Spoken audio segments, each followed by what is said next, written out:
Capítulo número 8 de los 10 fundamentos de la fe, la providencia de Dios, la vida limitada. ¿Qué queremos decir? Bueno, cuando hablamos de soberanía, hablamos de que Dios tiene el poder y el derecho de reinar sobre toda la creación. Y la providencia es Dios, con toda su soberanía, obrando para llevar a cabo todos sus designios y todo su plan. Por lo tanto, Dios tiene el poder para gobernar el mundo y a las personas, y ese poder y derecho lo utiliza para salvarnos en la gran historia de la redención. Así que leemos Hebreos 9, del 27 al 28.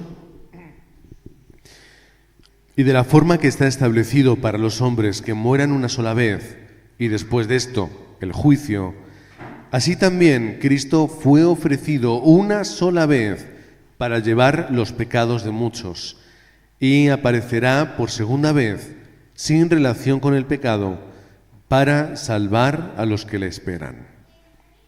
Así que este es el propósito de Dios. Está establecido, es una palabra importante, está establecido que tengamos una vida en la cual vamos a hallar la oportunidad de que la obra de Cristo sea aplicada en nosotros. Y Dios lo va a cumplir. Ahora, vamos a comenzar. ¿Cuál es la instrucción que dejó Jesús? Primero, vemos lo que se dice o lo que se habla a los apóstoles. En primer lugar, venid en pos de mí y os haré pescadores de hombres.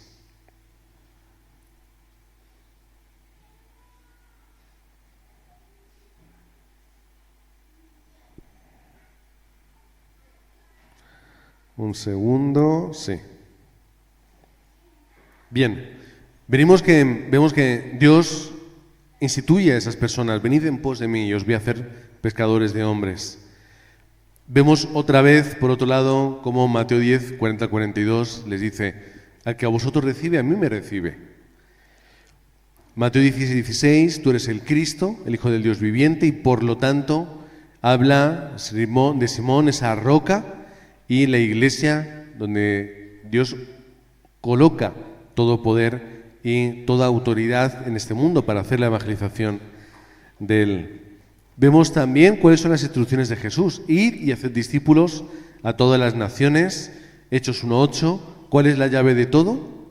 Es entender que Dios tiene una misión para mí y además para cumplir esa misión necesito el poder espiritual. Dentro del gobierno de Dios hay un plan para las personas. Hay un plan también para nosotros como obreros y como discípulos. Y Dios lo provee de todo para que nosotros lo podamos llevar a cabo. Muy bien, tenéis que predicar por todo el mundo y testificar que Jesús es el Cristo. Ahora, quien fortalece y quien da autoridad es Cristo. En Hechos 1:8 encontramos cómo Dios nos dirige y además nos da las herramientas para poder conseguirlo. Así que de esa forma, la provisión de Dios está digamos que, mirando hacia la vida de las personas que tienen que escuchar el Evangelio. Si nosotros entendemos, el Señor deja a 70 discípulos. Es un poco una cifra que podemos guardar como aquellos que fueron enviados, como ese grupo de personas, discípulos que habían entendido el mensaje de Jesús y eran comisionados para hacer la evangelización del mundo. Para empezar, vemos en Lucas 10, Jesús envía esos 70 discípulos, la restauración del Evangelio. ¿Para qué funciona? Tenéis que ir y predicar el Evangelio, tenéis que establecer el mensaje de Jesucristo. Y así es como el mensaje se va restaurando el campo. O por ejemplo, en Lucas 24, los que hemos estado leyendo estos textos, los de Emaús, esos discípulos, y posteriormente los apóstoles. ¿Cuál fue el mensaje? La palabra de Dios se cumple en Cristo.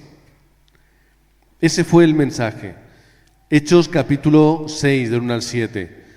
Cuando se llaman los diáconos.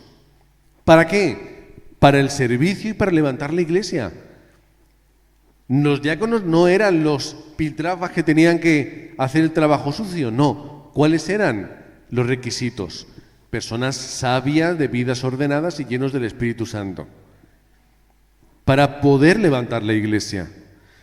Hechos capítulo 9, la conversión de Pablo y la misión de Pedro.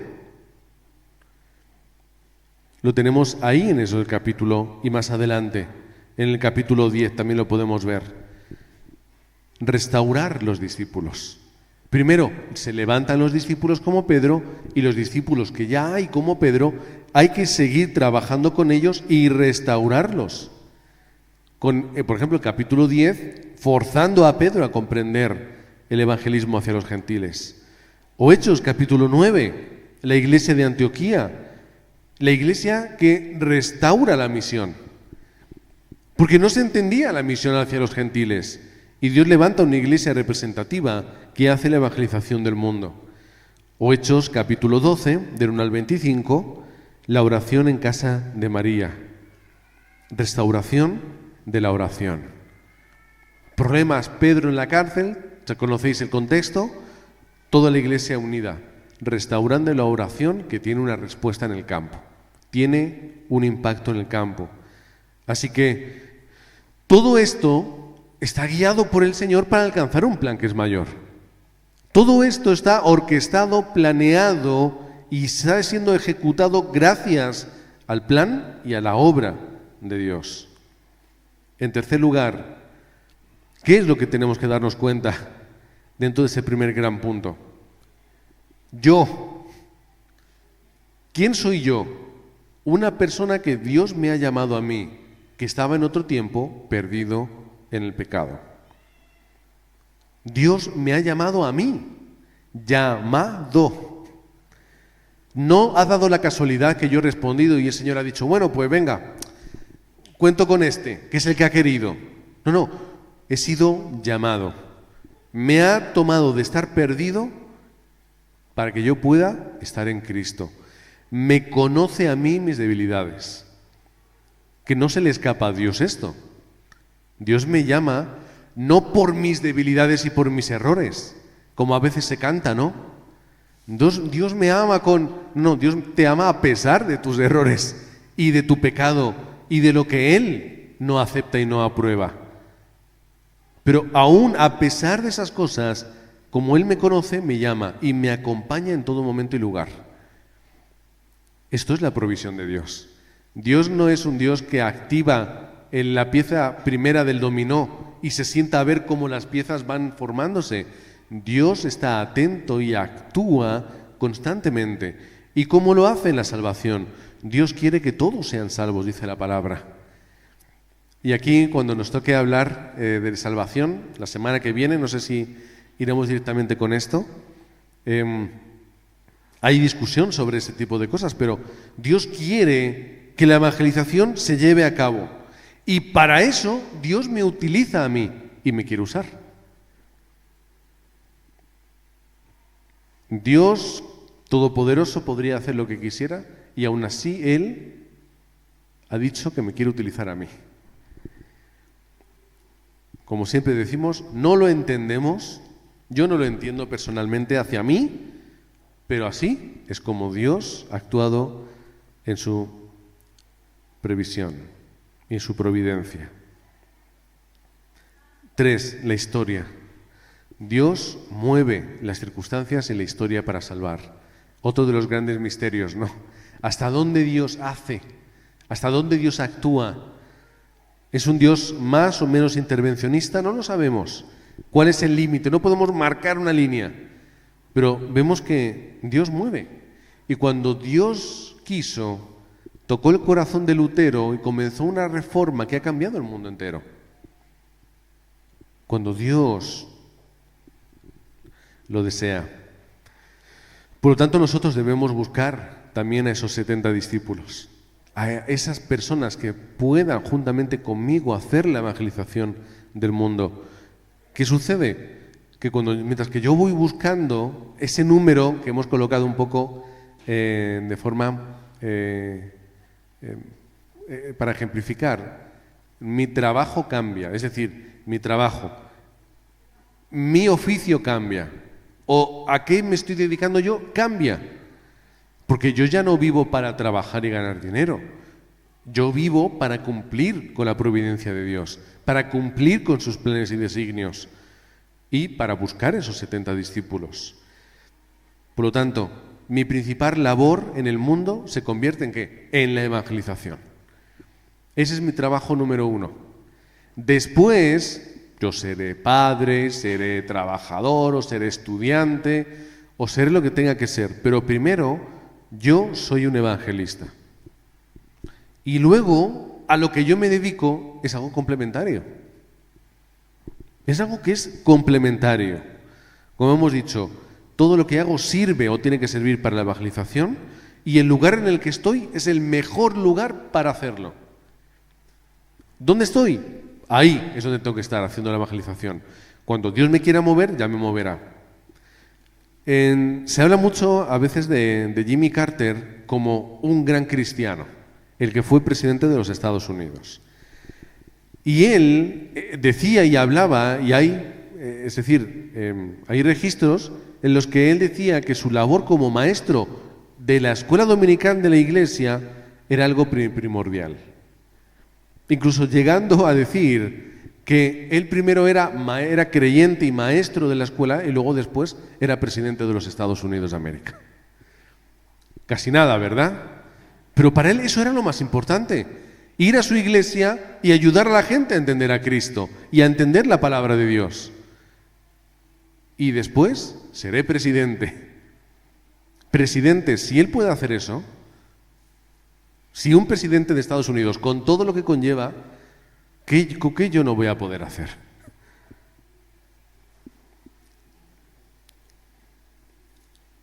El que conoce estas cosas, Dios primero vertirá su poder en él, que es el Espíritu Santo. Bueno, técnicamente ya tenemos al Espíritu, ¿vale? Pero lo que Dios va a hacer es que nos dará más fuerza porque nuestra vida estará dirigida hacia donde Él quiere. Entonces a Él le conviene que el Espíritu Santo tenga una relación fuerte con nosotros y nos capacite, pero que nos capacite porque estamos en su plan. Así que es de sentido común que Dios envía al Espíritu Santo para aquellos que van a hacer la evangelización. Cuando conocemos el evangelismo y la providencia de Dios, el gran plan que Dios tiene para el mundo y nuestra vida, Dios obrará milagros. Es decir, los milagros no son una limitación. Para mí sí, yo no puedo hacer milagros. Yo estoy sujeto a las leyes de la creación, pero Dios no. Dios es creador del mundo y está fuera de las leyes del mundo.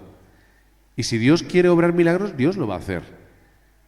Y si Dios quiere que ocurran cosas que no entendemos, así van a suceder. Hay una esperanza absoluta en la victoria final para aquellos que conocen el corazón y el plan de Dios. Hay una esperanza absoluta en que va a haber una victoria. En que no hay forma en que la evangelización fracase, no se puede. Voy a buscar una estadística que dio un teólogo el otro día que escuché muy rápido y él hablaba de cómo el evangelio estaba creciendo de forma exponencial. Y era por otro contexto, pero él hablaba y hacía un poco una relación. Mira, en más o menos como porcentaje de la sociedad, en tal año, en tal siglo era esto. Dice, y en los últimos años ha crecido esto muchísimo en el mundo. No hay otra forma que encontrar éxito dentro de la evangelización. Y Dios tiene un plan que cumplirá. Ese plan se va a cumplir. ¿Qué es lo que Dios quería? Utilizar a Pablo y llevarlo para Roma. Y lo llevó, sí. Ahora, ¿cómo lo hizo? ¿Lo llevó volando entre las nubes? ¿Lo teletransportó? No, pues utiliza un juicio que tienen en contra de él. Como él dice, que yo soy romano, acudo a mi derecho de que me hagan juicio en Roma. Y él no sabía cuál era el plan de Dios, pero Dios por detrás en su providencia iba manejando las circunstancias. Y mes tras mes, tiempo tras tiempo, él iba dando vueltas hasta que finalmente llega a Roma, tras un naufragio. Pero llega a Roma. La providencia de Dios se cumple porque Él es soberano absolutamente. Por lo tanto, en segundo lugar, Dios nos llama para dar una respuesta al mundo espiritual. Ejemplos, Hechos 13, 16 y 19. Los textos donde haya brujería, hechicería, idolatría, etc. Dios nos lleva al campo donde hay este tipo de problemas. Porque aunque no lo veamos, ahí está. Y Pablo tuvo que enfrentarse a campos de una gran idolatría, y ya conocéis las dificultades que había en Corinto, Éfeso. Eran lugares muy difíciles y muy complejos. Una gran idolatría. Y él iba ahí a hablar de Cristo, de nuevas. Era muy difícil, pero Dios lo utilizaba. Dios nos llama en momentos de crisis mundiales. ¿Haya habido alguna vez en la historia donde no haya habido una crisis mundial? Estamos siempre en crisis. Hace falta predicar. Vemos cómo se levantan movimientos, la nueva era, masonería, organizaciones sectarias muy grandes, etcétera, etcétera. Siempre encontramos formas en las que se levanta la gente en contra del Evangelio y quiere llevarles por otros sitios. Mala comprensión del mundo espiritual. Se crean religiones, sectas raras, para intentar responder a un problema que ni siquiera terminan de entender. Y al final, ¿qué ocurre? Siempre acabamos en el mismo lugar. Como dice la palabra, si ustedes hacéis partícipes de la idolatría, os hacéis partícipes de los demonios, dice el apóstol Pablo. El problema de la ignorancia o de la ignorancia de las iglesias. Ya no es que tengamos que ser grandes estudiosos de la palabra a nivel bíblico, técnico, teológico, que sería perfecto. Sería maravilloso entender mejor lo que Dios nos ha dejado para conocerle. Pero aún en nuestra torpeza tenemos que estar firmes en el mensaje correcto. ¿Cuál no es el mensaje correcto? Todo lo que se levanta hoy en día. Todo lo que se levanta hoy en día. Las locuras que se hacen en las iglesias y demás organizaciones. Porque como la palabra de Dios no es suficiente, a mí me llega la voz del Señor diciendo que cualquier cosa. Y como yo soy el siervo de Dios y yo hablo en nombre de Dios, lo que yo digo, ¿qué es? Palabra de Dios. Y así es como se gobiernan muchas iglesias hoy en día, miles de iglesias y alianzas de iglesia. En el mundo, sobre todo, pentecostal. No todas, por supuesto. No vamos a meterlos a todos, pero hay una parte que son muy dados a eso. Y así es como viven. Sin hablar de las herejías, que eso ya va mucho más allá. Tenemos que dar respuesta al problema espiritual con el mensaje de Cristo. Y ya lo entendemos todos cuál es el mensaje de Cristo. La solución al pecado, a la separación y a Satanás. Profeta, sacerdote y rey. O en este caso, sacerdote, profeta y rey. ¿Cómo vamos a poder solucionar el mundo espiritual? A través del mensaje de Cristo. Porque como hemos visto antes, no hay otra fórmula en la cual podamos hallar ese resultado de ese problema. No se puede. Solo Cristo es quien lo soluciona. Por lo tanto, el único mensaje que tenemos que transmitir es Cristo. Ni religión, ni iglesia, ni historias. Solo el mensaje de Cristo. Y mientras que yo hago esa labor, estoy dentro de una batalla espiritual. Mateo 12, del 28 al 30. ¿De qué habla? Del hombre fuerte. Porque hay dentro de nosotros una naturaleza que no quiere que escuchemos el Evangelio. Y esto es así. Y esto es una realidad. No estoy diciendo que nos vaya a condicionar completamente, pero si yo me dejo llevar, Satanás me va a engañar y me va a impedir que yo escuche el Evangelio. Es entender que la simiente es Cristo, que el método de Dios para destruir la obra de Satanás, para aplastar la cabeza de la serpiente, solo es Cristo. No soy yo, ni el pastor Ryu, ni ninguna persona, ni nadie. Solo es Cristo. Efesios 6, del 10 al 20. Una lucha espiritual, no humana. ¿Y qué nos dice en la palabra? Tienes que ponerte la armadura todos los días al salir de casa. Eres un soldado, ponte la armadura. Si no te pones la armadura al salir, cuando lleguen las flechas de fuego te van a dar y te van a herir. Y te vas a querer esconder, pero te van a dar. Porque Satanás, otra cosa no, pero puntería tiene. Ponte la armadura todos los días. Date cuenta de cuál es la obra de Satanás, 1 de Pedro 5, 7 al 8. Él anda como león rugiente. Un león se puede comer a un animal que está bien unido en una manada defendiendo. No puede comérselo. ¿A quién se comen los leones? Las leonas, perdón. A los que se quedan rezagados, a los que están enfermos, a los que no se pueden mover, a los pequeñitos que no tienen fuerza para defenderse y se despistan. Si yo me mantengo fuerte dentro del pacto, a mí Satanás no me toca. Pero si yo me voy de la manada y me distraigo, ahí me devora. No literalmente o no en el sentido completo, pero me va a hacer desviar mucho y voy a perder muchas respuestas. Marcos 16, del 17 al 18. ¿Cuál es la autoridad que yo tengo? Es la autoridad espiritual que Dios me da.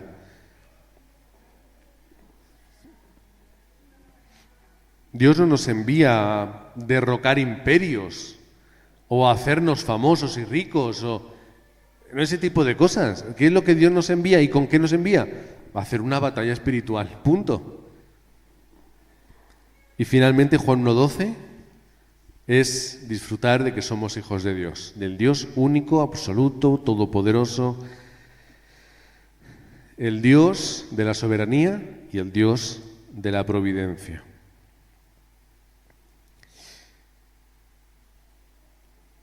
Vamos a terminar hoy con todo el capítulo, aunque sea un poquito más largo, lo vamos a hacer más rápido. Ahora, ¿cuál es el ministerio que Dios desea? Que nosotros seamos los obreros del capítulo 16 de Romanos. No vamos a leerlos a todos, pero yo hice una lista de todos los discípulos de Romanos 16, sin decir los nombres. Ahí tenemos los versículos. Tenemos una diaconisa y servidora, colaboradores que pusieron su vida, un amado, primer convertido de Asia para Cristo, la que ha trabajado mucho entre nosotros, aquellos paisanos y compañeros de prisiones y destacados entre los apóstoles, mi amado en el Señor, nuestro colaborador en Cristo, mi amado aprobado por Cristo, todos los de la casa de Aristóbulo, el pariente y compatriota, todos los de la casa de Narciso. ¿Cuántos serán? A saber. No es el versículo, es el número. Y por eso he puesto los dos asteriscos porque a saber cuántos son. A aquellas que trabajan para el Señor, la cual ha trabajado mucho en el Señor, el escogido en el Señor, posiblemente hijo de Simón de Cirene, el que llevó la cruz de Jesús. Posiblemente fuese su hijo. Y luego también su madre y mía, como si fuera la madre. Estos obreros que también son mencionados aquí en fila. Hermes y a los hermanos que están con ellos. Otro asterisco que tiene que haber puesto. Filólogo, Julia, Nereo y su hermana, otros dos. Olimpas y a todos los santos que están con él. Mencionados 29 más los asteriscos, que serán los de su casa, a saber cuántos son. Todos esos son obreros unidos que Pablo conocía que estaban trabajando en la iglesia en Roma. Nosotros tenemos que ser aquellos que trabajan dentro de la providencia de Dios. Obreros que van al campo y encuentran discípulos y se levanta el sistema de evangelismo. Aquellos que sanan los campos de oscuridad, la gente que está en adicción, que está en pobreza, en enfermedad, que está en la cárcel, todos ellos. Aquellos que alcanzan las élites o que se levantan como élites, empresarios que pueden levantar la economía de la luz, profesionales que llegan a todos los lugares de la cultura, etcétera, etcétera. Todos los que trabajan como los de Romanos 16, colaboradores, hospedadores, defensores, todos aquellos que están dentro de la providencia de Dios. Así que terminamos dándonos cuenta de que en el Señor lo tenemos todo. Y Dios lo ha preparado y dispone de todo lo necesario. Esa es la providencia de Dios. De que siempre gozosos y orando, gracias a Dios por todo.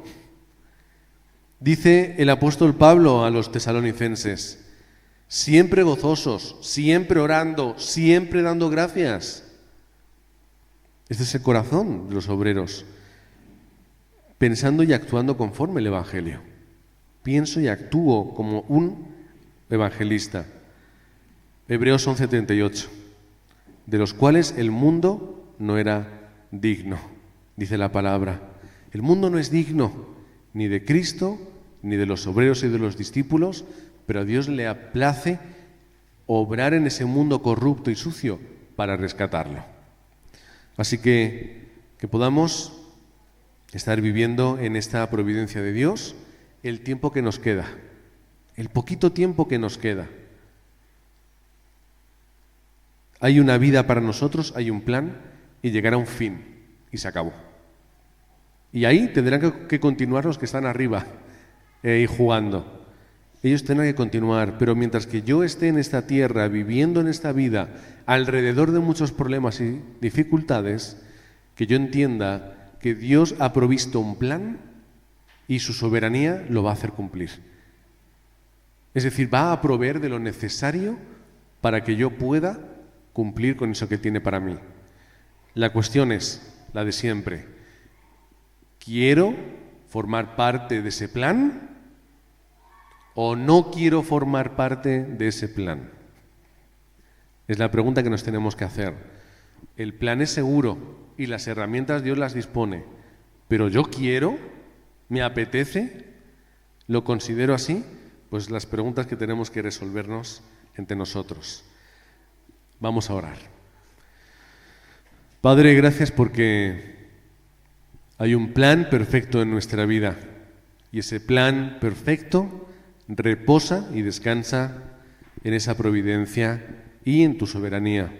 Gracias, Padre, porque nada se escapa a tu alcance, nada te esquiva, nada puede, Señor, realizarse sin que tú lo consientas. Gracias, Padre, porque tú obras con tu poder ilimitado. Y tú, Padre, estás con nosotros todos los días, en todo momento, por lo que te damos toda gloria y toda honra por haber contado con nosotros para introducirnos en este plan, para habernos llamado y para habernos comisionado para la evangelización del mundo. Oramos, Padre, y te damos las gracias de que no hay nada que haya ocurrido en nuestra vida que no sea soportable por gracia.